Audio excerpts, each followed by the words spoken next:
Então, seguindo aqui a disciplina Métodos Estatísticos Multivariados, vamos falar hoje. Aqui estão as informações, né, o código da turma, meus e-mails. Então, seguindo a parte de análise multivariada, hoje vamos abordar a parte de componentes principais, tá? Eu ia falar componentes principais e variáveis canônicas em uma única aula, mas o conteúdo vai ficar muito extenso, então vamos fazer em videoaulas separadas, uma aula de componentes principais e uma aula de variáveis canônicas. Então, o curso é com aplicação, vocês já sabem, no R, né, basicamente no RStudio e no PEST. Embora a gente vá fazer aulas separadas, uma de análise de componentes principais, de ACP ou PCA, né, e outra de análise de variáveis canônicas, a AVC, aí, né, existem princípios gerais dessas duas análises, né? Então eu coloquei esse primeiro slide que vale para análise de componentes principais e vale para análise de variáveis canônicas, tá? Então imagine que a gente tem tratamentos mensurados então para P variáveis, ou seja, um conjunto de dados multivariados, tá? Existe uma interdependência das variáveis, né? Essa interdependência, então, é dada pela matriz de variâncias e covariâncias ou pela matriz de correlação, ou seja, essas variáveis são relacionadas, tá? Algumas com correlações maiores, outras menores, né? E então existe uma dificuldade em comparar esses tratamentos, sejam eles, por exemplo, genótipos, locais ou qualquer outro tipo de tratamento que a gente esteja comparando, com base no valor dessas variáveis que têm diferentes correlações. Então, uma alternativa é o uso, né, desse conjunto de dados multivariados em análise de componentes principais ou análise de variáveis canônicas, tá?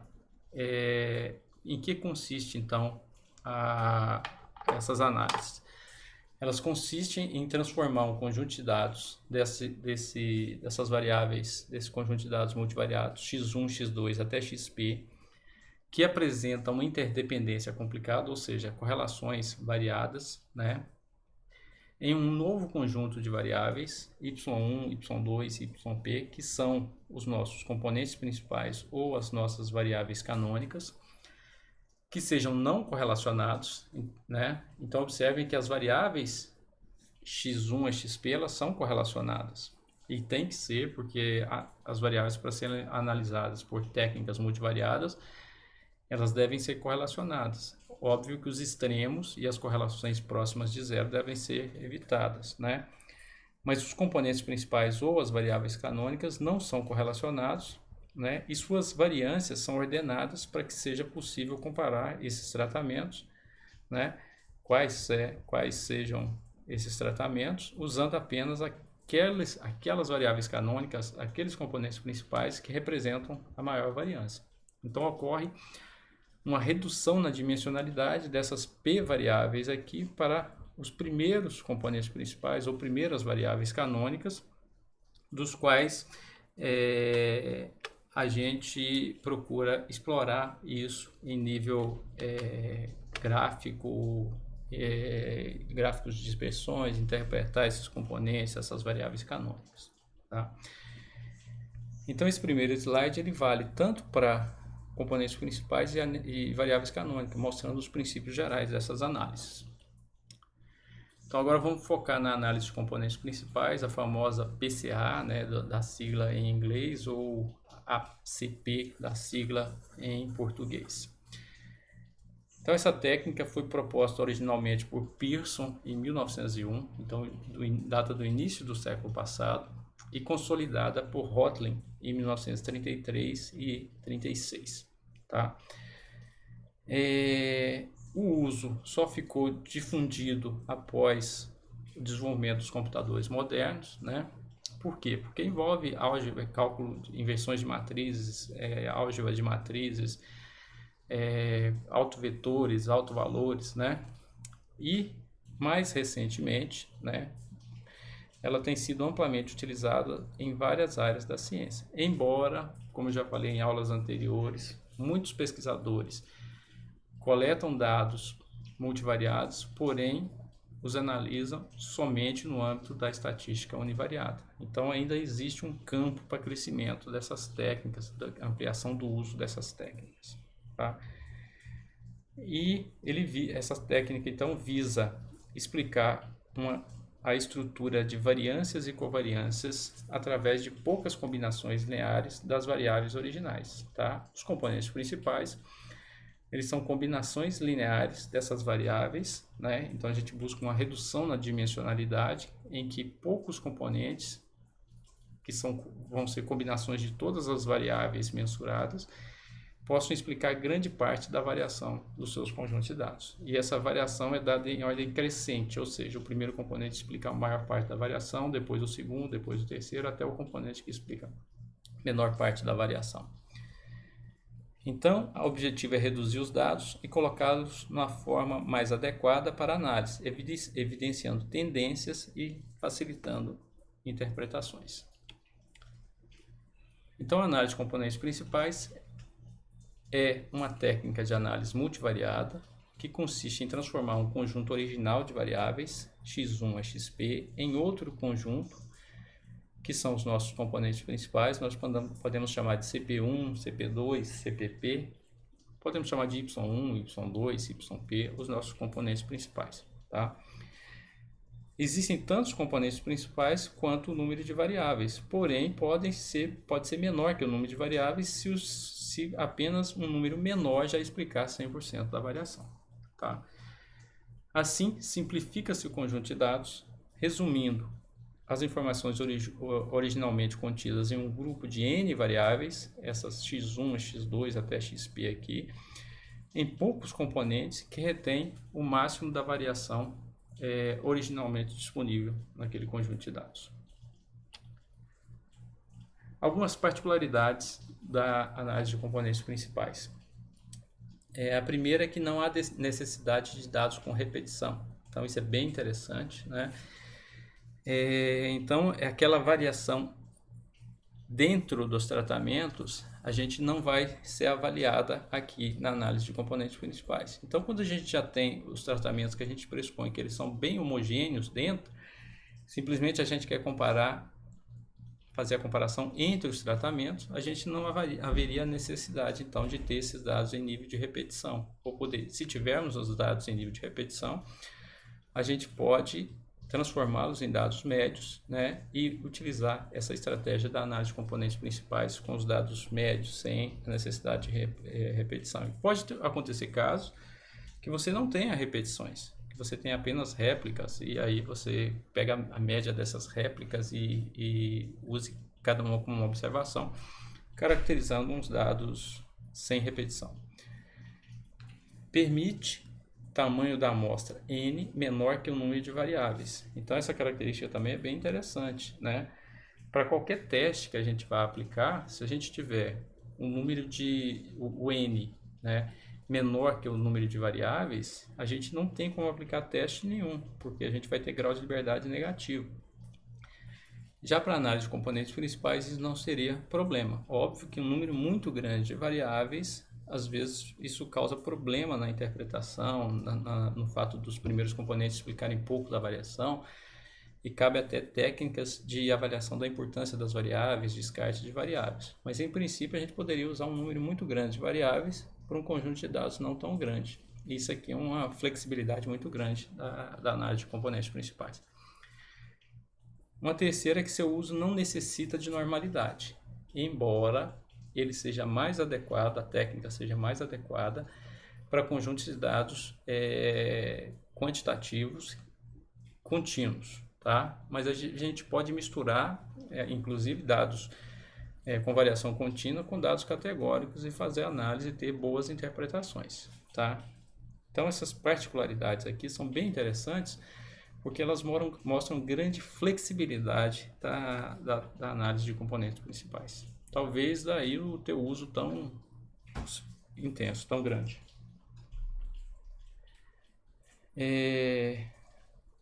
Outras particularidades, né, que seriam meio que objetivos da análise de componentes principais, então seria examinar as correlações entre os caracteres estudados. Então, aqui nos gráficos, biplot, por exemplo, a gente pode enxergar essas correlações entre as variáveis.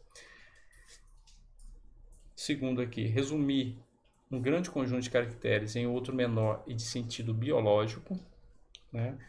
O terceiro, avaliar a importância de cada caractere e promover a eliminação daqueles que contribuem pouco em termos de variação. Então, na última unidade, a gente vai discutir seleção de variáveis. Então, a gente vai mostrar que a análise de componentes principais também permite identificar variáveis menos importantes, né? Aquelas que pouco variam, que são altamente correlacionadas e que são passíveis de descarte.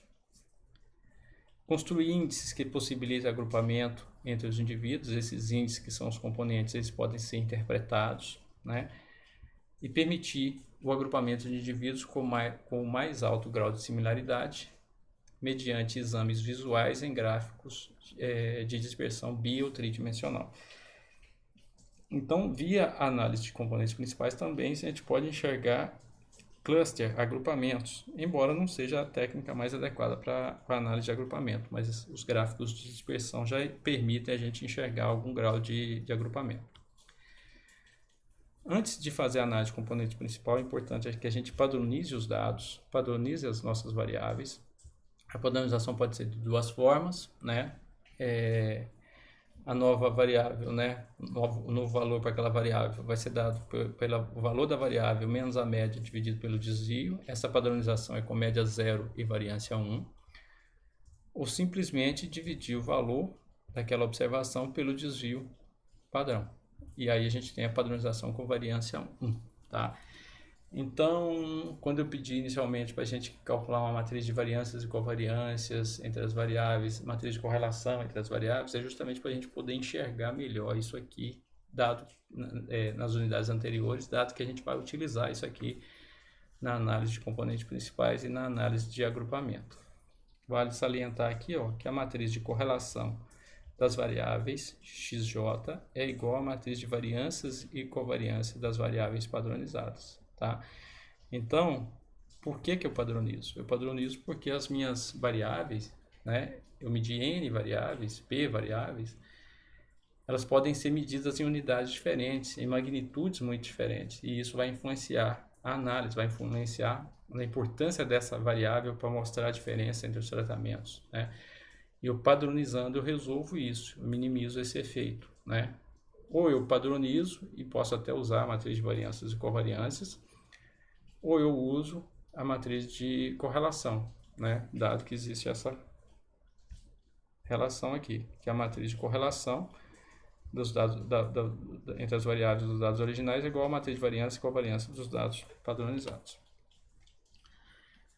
Então, a parte estatística, né, a parte de álgebra de matriz, o problema estatístico da análise de componentes principais é estimar os coeficientes de ponderação dos caracteres em cada componente e a variância a eles associados. Então, nós temos aqui um exemplo de um componente principal, né, o componente principal I. Ele é um valor de ponderação que multiplica o valor da variável, outro valor de ponderação que multiplica o valor da segunda variável, até o P, valor de ponderação, que multiplica a última variável. Ou seja, o componente principal é uma combinação linear de todas as variáveis. Isso é o componente 1, tem uma combinação linear, o componente 2 tem outra combinação linear, que traz outra explicação. E esse componente 1 não é correlacionado, ele é independente desse componente 2, como é do 3 e dos outros que forem sendo estimados, tá? Então, CPI é o iésimo componente principal, aí os coeficientes são os autovetores, tá? Então, esse autovetor ele vai dar esses loadings, essas cargas, esses coeficientes do componente principal. E XP são as P variáveis, tá? Então, a parte que o software vai ter que trabalhar para estimar vai ser a parte de álgebra de matrizes, multiplicação de matrizes, inversão de matrizes e estimar os autovetores e os autovalores. Então, em termos de variância, de quanto cada componente principal explica da variação total, nós temos então que a variância do componente principal I dividido pelo somatório da variância de todos os componentes principal vezes 100 vai dar o percentual que esse componente principal I explica da variação, né? A variância do componente principal é esse lambda I aqui, tá? Ele representa a proporção total da variância total explicada pelo componente principal I, né? Então, a variância do componente principal I, ela é igual a esse alto valor, né? Então, o alto valor I dividido pela somatória do alto valor vezes 100 também traz a explicação desse componente principal I. Quanto por cento da variação total esse componente está explicando. Tem uma observação aqui embaixo, ó. Os autovalores são as soluções para a variância do componente principal I, e para cada alto valor tem um alto vetor com as soluções para os coeficientes AI. Esses coeficientes que a gente mostrou no slide anterior, né? Os coeficientes do componente principal, dando essa combinação linear aqui, que vai ser cada componente principal. Segundo o Cruz e Regazzi, o professor Cosme, Damião Cruz e o professor Daí Regazzi, né, lá da Universidade Federal de Viçosa, quando os primeiros componentes principais, a soma da variância explicada pelo primeiro componente, mais o segundo, por exemplo, dividido pelo total, multiplicado por 100, der mais que 70% da variação total, da variação acumulada, eu já poderia fazer uma plotagem em espaço bidimensional, esquecendo todos os outros componentes principais, então fazendo aquela redução da dimensionalidade para explicar toda a variação do conjunto de dados, somente então nesses duas novas variáveis que foram geradas por combinações lineares, que seriam os componentes 1 e 2.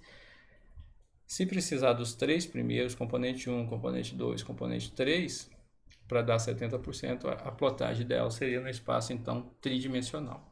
Se for no espaço bidimensional, em uma única dimensão vai ser difícil ter um único componente que explica grande parte da variação, né? Mas se for em 2, o K igual a 2, a dimensionalidade igual a 2, pode-se localizar os tratamentos, ou seja, cada genótipo, em um plano cartesiano em que os eixos representam esses dois componentes, ou, se for precisar de 3, que representa esses 3 componentes. Aqui, só para ilustrar, então, um resultado de uma análise de componentes principais. Então, você tem aqui o CP1, CP2 e CP3. Aqui o alto valor, né? O primeiro é o que explica mais. Percentualmente, esse primeiro aqui, 3,47,9, ele representa 49,69% da variação, tá?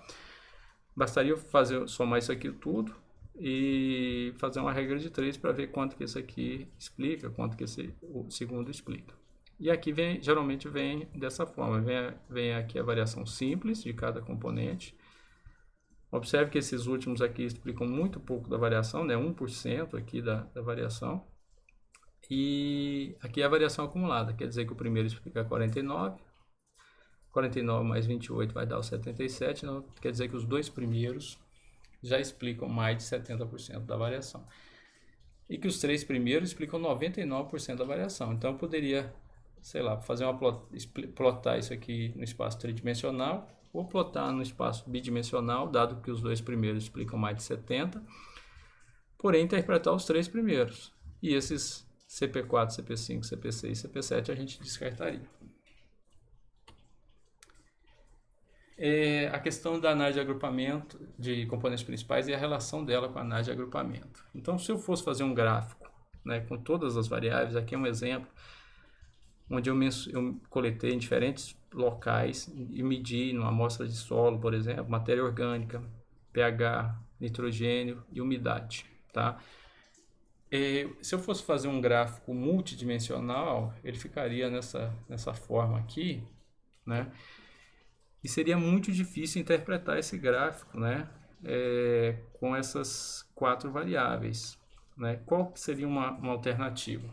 Eu usar essas 4 variáveis em uma análise de componentes principais, pegar os 2 primeiros componentes, que seriam combinações lineares dessas variáveis, dessa matéria orgânica, pH, nitrogênio e umidade, Se eles explicarem mais de 70% ou até valores maiores, eu faria uma plotagem no espaço bidimensional, né, com a dispersão dos tratamentos, e interpretaria isso aí em termos de análise de agrupamento.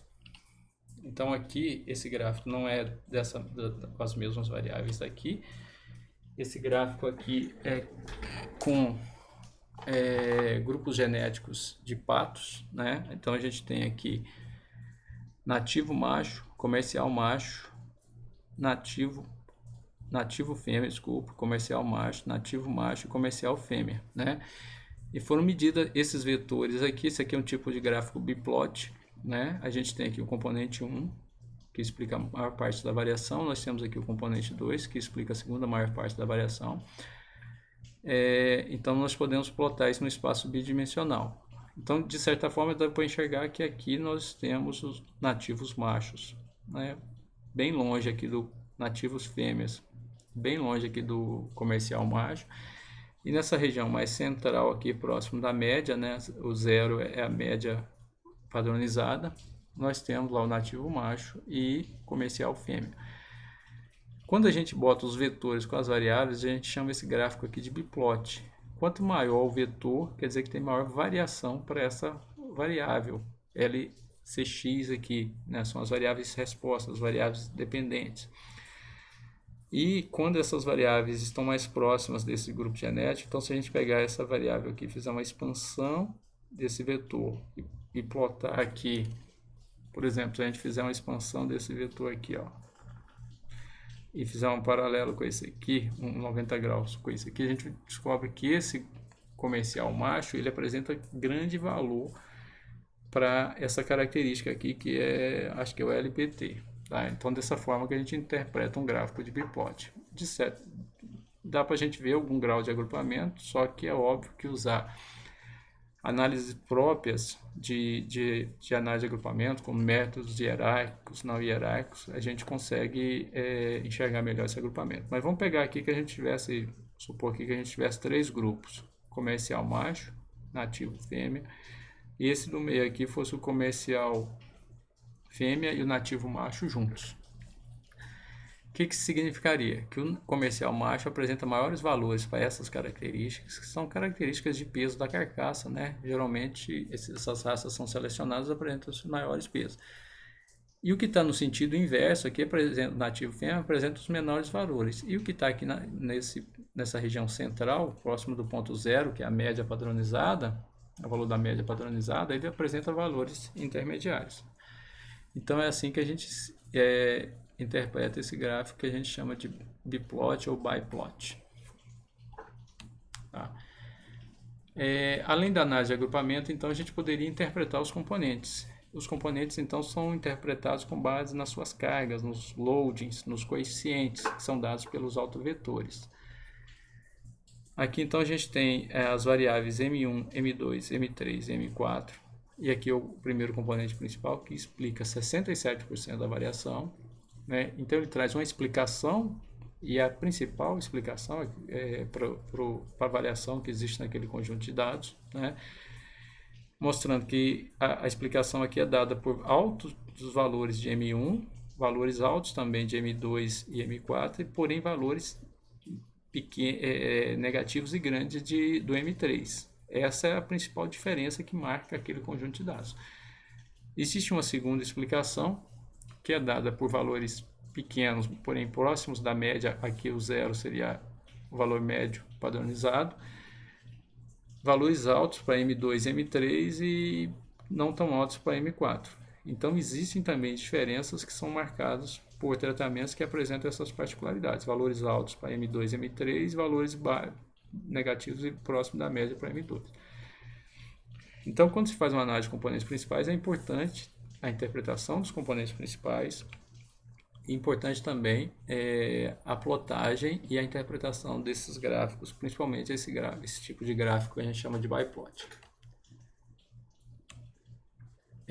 Aqui é um exemplo de aplicação. Então, a gente tem dados sem repetição, então média dos dados originais de 10 progenes, é de eucalipto aqui em relação a 10 características. Então, nós temos aqui as 10 progênies, é o que eu quero avaliar a diferença entre as progênies. E mensurei 10 características aqui. Isso aqui são os dados originais, tá? Como eu falei, então a gente tem que padronizar esses dados. Vamos dar uma olhadinha aqui, ó. Nós temos dados aqui que a magnitude do valor é 0,01, o valor é muito pequeno dessa x7, eu não sei o que é essa variável, mas o valor é muito pequeno. Temos um x3 em valor de 16, o outro está na faixa de 0,6, 0,5, né? Aqui também está na faixa, um valor bem pequenininho. Então, se eu não padronizar, variáveis de maior magnitude, elas vão parecer influenciar mais na variação do que variáveis de menores magnitudes. O primeiro passo, então, é fazer a padronização. A padronização aqui foi feita, né, usando o valor da variável dividido pelo desvio. Simplesmente pegou aqui nesses dados originais e calculou aqui desvio padrão, calculou desvio padrão, calculou desvio padrão. Então, você vai pegar o valor da variável, dividir pelo valor do desvio padrão, obtendo esse valor aqui padronizado. Esse valor, essa tabela de dados padronizados, então é a que vai ser utilizada nas análises. Tá? Aqui nós temos matriz de variâncias e covariâncias dos dados originais. Então, elas guardam as unidades e as magnitudes dos dados originais. Então, a gente não deve usar essa matriz de variância e covariância nas análises, né? Ou a gente pega e calcula a matriz de variâncias e covariâncias, não dos dados originais, mas dos dados padronizados para utilizar no trabalho. Ou então a gente pega e usa essa aqui, que é a matriz de correlação das variáveis originais. Tem software que pergunta, né? O PET, por exemplo, pergunta: você quer usar matriz de variância e covariância ou matriz de correlação? Você vai lá, clica e seleciona. No R, quando você faz análise, você bota isso aí no script, na rotina. Então, aqui já foi feita a análise de componentes principais. Aqui a gente tem, então, componente principal 1 até o componente principal 10, para as nossas 10 variáveis. Observem que o alto valor aqui é maior para o primeiro componente, e ele vai diminuindo, né, até ter os valores bem pequenininhos. Então, esse alto valor em termos de variância acumulada, ele representa a variância acumulada, então ele representa 66% da variação. O outro representa 19%, então 66 mais 19 vai dar o acumulado de 86, né? Então aqui a gente tem a variância acumulada. Então observe que os dois primeiros já explicaram 86% da variação, né? Então talvez aqui a gente pudesse fazer uma plotagem no espaço bidimensional só do componente CP1 com CP2, que aqui está sendo chamado de Y e Y2, e a gente poderia interpretar o primeiro, o segundo, o terceiro, talvez o quarto, no máximo. O resto aqui não vale a pena interpretar porque são valores muito pequenininhos, tá? Só para ilustrar, então, voltando aqui. Então, cada componente principal vai ser uma combinação linear das variáveis. Então, o componente principal 1, ele os coeficientes deles, aqueles autovetores, vai ser 0,37 vezes o valor da primeira variável, 0,27 vezes da segunda variável, 0,30 vezes da terceira variável, aí segue. Aqui dá para vocês enxergarem melhor isso aí, tá? Então, botei aqui a matriz dos dados dos valores padronizados, tá? E aqui está o primeiro componente principal, né? Mostrando que ele é uma combinação linear das variáveis, tá?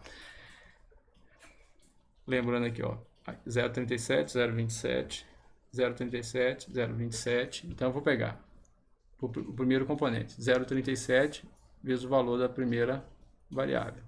Não está ficando legal isso aqui, não. Vou só mostrar. Então, 0,37 é o valor de ponderação vezes o valor da variável, 15. Mais 0,27 é o segundo valor, é o valor de ponderação para a variável x2, vezes 11. 0,30 vezes 30, que é o valor da terceira variável. E aí segue. E nós vamos ter o valor aqui final para esse componente principal de 30,2770. Então eu poderia vir aqui, ver se eu consigo agora escrever com essa caneta, né? Vamos botar aqui CP1, que seria esse Y aqui, Y1, né? YI e o CP2. Aqui então eu ia botar esse valor 38,2770, tá? Da mesma forma eu iria fazer os outros valores pela combinação linear, né, desses valores de ponderação que foram gerados aqui. Aqui para o primeiro componente, aqui para o segundo, aqui para o terceiro, se eu fosse colocar aqui. Então, quando eu ploto graficamente, né, num gráfico de dispersão o CP1 e o CP2, quer dizer que eu estou esquecendo todo esse conjunto de variáveis meu aqui de x1 a x10 e que foram transformados em duas novas variáveis que são dadas pela combinação linear dessas 10 variáveis. E nesse caso específico aqui, essas duas primeiras explicou 86% da variação. Isso é bem razoável, né? E eu faço essa plotagem num gráfico biplot, eu enxergo o agrupamento, bem como a relação com as variáveis, porque o biplot ele tem um vetor com as variáveis resposta, tá? Daqui em diante tem as rotinas no R e um tutorialzinho do PEST, né? Então os pacotes necessários aqui para análise de componentes principal, né? O scriptzinho mostrando a padronização dos dados, né? O script propriamente dito do componente principal, que o comando é o prcomp, né? A gente vai botar aqui o valor das variáveis, se forem dados médios, ou se você já tiver obtido esses dados médios antes, né? E vai sumarizar isso aqui na análise. Então você vai ter saídas onde mostra os coeficientes dos componentes, o percentual que cada componente explica. Depois eu posso plotar isso em gráficos biplots, está aqui também o script. E posso fazer um gráfico com os loads, com os coeficientes dos componentes. Isso aqui a gente vai ver nas aulas presenciais, tá?